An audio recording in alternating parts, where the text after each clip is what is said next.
never known someone like you. Tangled in love, stuck by you. Found the clue. Don't forget to kiss me. Assalamualaikum warahmatullahi wabarakatuh. Perkenalkan, nama saya Cynthia Febriliana. Saya dari S1 Kebidanan dengan NIM 1240500160. Di sini saya akan menjelaskan tentang bagaimana di dalam tubuh kita ada berbagai sistem yang bekerja setiap saat untuk menjaga kesehatan dan keseimbangan tubuh.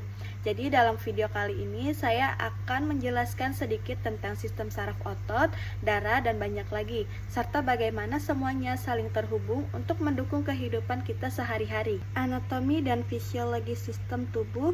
Yang pertama itu ada sistem saraf. Pengertiannya jaringan pengatur aktivitas tubuh melalui impuls listrik. Bagian utamanya ada sistem saraf pusat dan sistem saraf tepi. Dalam sistem saraf pusat atau yang biasa kita singkat itu dengan SSP, itu ada otak dan sumsum tulang belakang. Lalu dalam sistem saraf tepi SST, saraf yang menghubungkan SSP ke seluruh tubuh. Sistem saraf pusat itu ada di otak, mengatur fungsi tubuh dan pikiran. Lalu ada medula spinalis menghubungkan otak dengan tubuh. Sistem saraf tepi itu fungsinya menghubungkan SSP dengan organ tubuh jenis sarafnya. Juga ada dua, yang pertama ada semotik dan otonom. Jadi gerakan dalam semotik itu ada gerakan sadar, dan otonom itu fungsi otomatis denyut jantung dan pencernaan.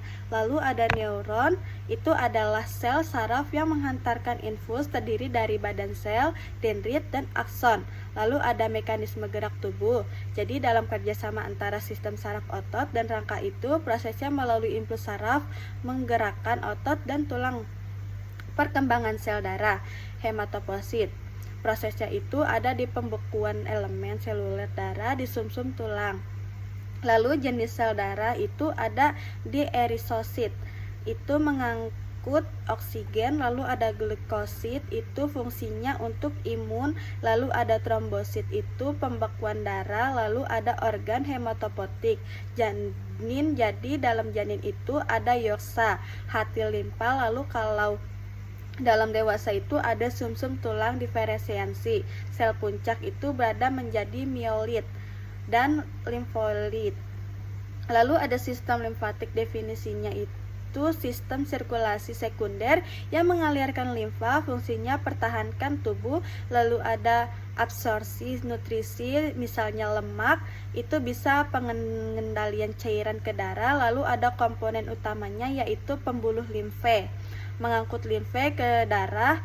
Kalau ada nodus limfatikus itu menyaring antigen. Lalu juga ada organ limfatik limpa dimunisosil. Sistem integumen fungsinya perlindungan, regulasi suhu, ekskresi, dan produksi vitamin D. Lalu ada struktur kulit. Jadi dalam struktur kulit itu ada epidermis, lapisan luar yang terisi dari darah. Lalu ada dermis, jaringan ikat dengan pembuluh darah dan saraf. Lalu ada impordermis, jaringan lemak yang berfungsi sebagai bantalan struktur tambahannya itu yaitu rambut, tumbuh dari folikel di dermis. Dan ada kuku terbuat dari keratin, ada kelenjar sibasi dan keringat. Gangguan umumnya misalnya dari jerawat, eksim, psoriasis, dan infeksi.